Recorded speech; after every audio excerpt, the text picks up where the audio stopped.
The only thing my dad left me was his Rolex. But my mom and her new husband sold it to fund my stepbrother's startup. Imagine losing the one tangible piece of your dad, something he specifically left for you in his will, only to discover your own mother secretly sold it to fund your stepbrother's latest doomed scheme.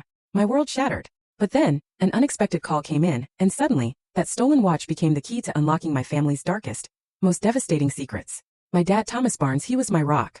An engineer, a man of precision, and our bond? It felt unbreakable. He loved watches not just for the mechanics, but for the stories they held. His Rolex date just wasn't just some expensive accessory. It was our family legacy, passed down from my grandfather. It had been with Dad through everything. Things shifted when my parents divorced when I was 17. On the surface it was amicable, but I always felt there were unspoken things, deeper currents. Within a year, Mom, Kathleen, remarried Robert Wilson, a wealthy businessman. And with Robert came his son, Dominic, 35 years old, still living at home, and honestly, something about him always rubbed me the wrong way. He had this air of unearned entitlement. Never held a job for more than 6 months. Always blaming everyone else for his failures. And Robert? He just kept funding these ridiculous ventures. The latest? A mobile app that was supposedly going to revolutionize coffee ordering. As someone who actually works in marketing, I could see it was just a terrible copy of stuff that already existed. After the divorce, my relationship with Mom became strained. Every conversation was about how amazing Robert was, how brilliant Dominic was, and how I should be more ambitious. The irony was infuriating. I put myself through college, built a career as a marketing executive, while Dominic had dropped out of 3 different universities. Meanwhile, Dad lived quietly in our old house.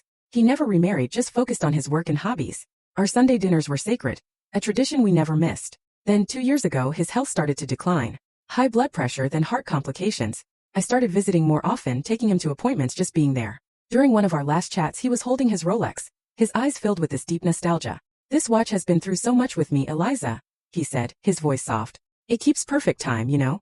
Never let me down once in 40 years. You could feel the history in his hands. When he passed away 3 months ago, I was heartbroken, but not entirely surprised. The doctors had warned us. His heart was failing. His will was incredibly straightforward. Most of his possessions went to charity. The house proceeds to the American Heart Association. But there was one thing he specifically, unequivocally left to me. My Rolex."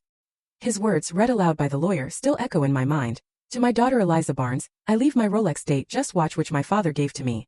May it remind her of the value of time, and that she has always been the most precious part of mine." I just broke down. The watch itself wasn't the most expensive luxury item. Maybe $15,000 at most. But its sentimental value? That was immeasurable. Full story on the channel. Link below. Click now and watch what happened next.